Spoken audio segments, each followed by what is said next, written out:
This is something that's open in the air, but of course during the first 3 acts of the game, those take place in between weeks and then over a full month apart. And during that time, you don't get to see anything that happens. Yes, you do see the aftermath and how things have changed, but only once you first arrive. During that whole entire time when you're away, you don't get to see anything that's actively going on, and that's a pretty long time during the big developmental process of Hypnospace itself, and there very well could have been pages or assets to pages that users made that were created and both erased or overshadowed during that whole entire time that you just never ever see, so it's just an interesting thing to make you think. Other sleep-based programs are mentioned throughout the game, but barely. The one that you hear about the most by far is Cyberworlds, but even then you don't really get to see anything of it and know very little info on it.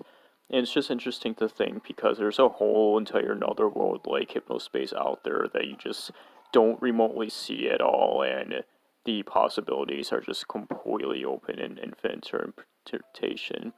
And there's like probably other brands too that you just hear absolutely nothing about, and in the end game Dylan mentions using a dream phone, which means that even after that there's still things going on despite the whole entire mind crash deal, and this D phone we just have no idea how it works or what it is exactly, and it's all pretty weird.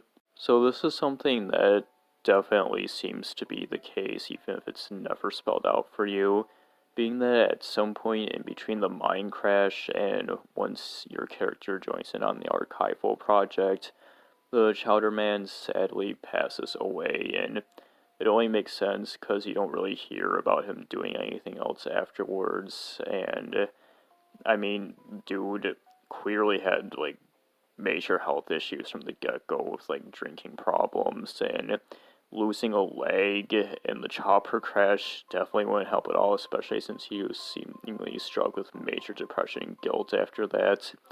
And after you find his last song, they specifically say that maybe this will help put his soul to rest, which most likely implies that, yeah, he passed on.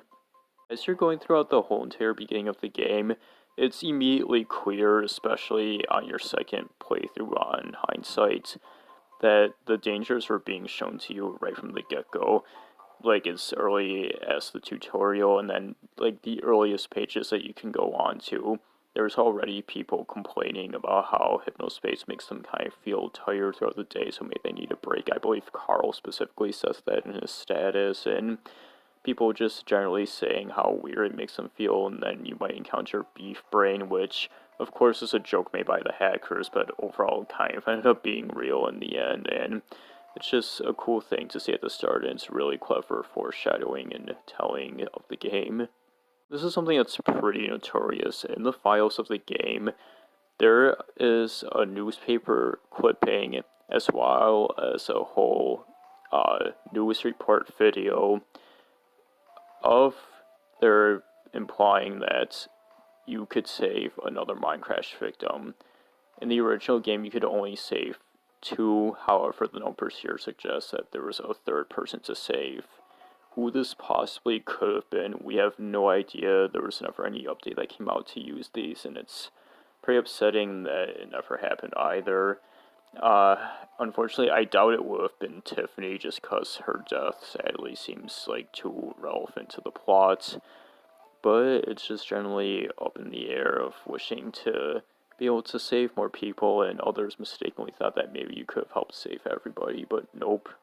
In the original release of the game, you could immediately go straight from the beginning to the game all the way to New Year's Eve. If you immediately knew about Dylan's Fliss page and you go there and start reporting his stuff, you will get the email of him laughing at you and then banning you afterwards, just like what happens normally in the game. Of course, in hindsight, when you already know about this, you can do all this stuff whenever you want. The game does not stop you. However, it kind of still overlooks this regardless, as this happening does not make any sense story-wise, so they patched it to make it a bit different. You can still go there, however, if you start reporting things, you won't immediately skip a huge chunk of the story and have people start acting like that it's suddenly near, like, the end of the game. Instead, you will get an Easter egg result, and it will give you the option to go straight to Act 2, so there's still a skip reward to it. Earlier editions of the game had the idea of, instead of having things take place in long gaps, it would be a day-by-day basis, meaning you would go to day 1, day 2, day 3, etc., and it would just be the day after the other. And this seemed to last for a while. However, Jay eventually realized that if he wants to tell a good and compelling enough story, then this would not work at all and had to go out the door. So they changed it to make it so that, as said earlier, the days instead take place weeks and then over a month apart, as this better shows the development and changing of Hypnospace and more of the hysteria of it getting closer to the new millennium. And next, we're going to talk about the bottom of the iceberg.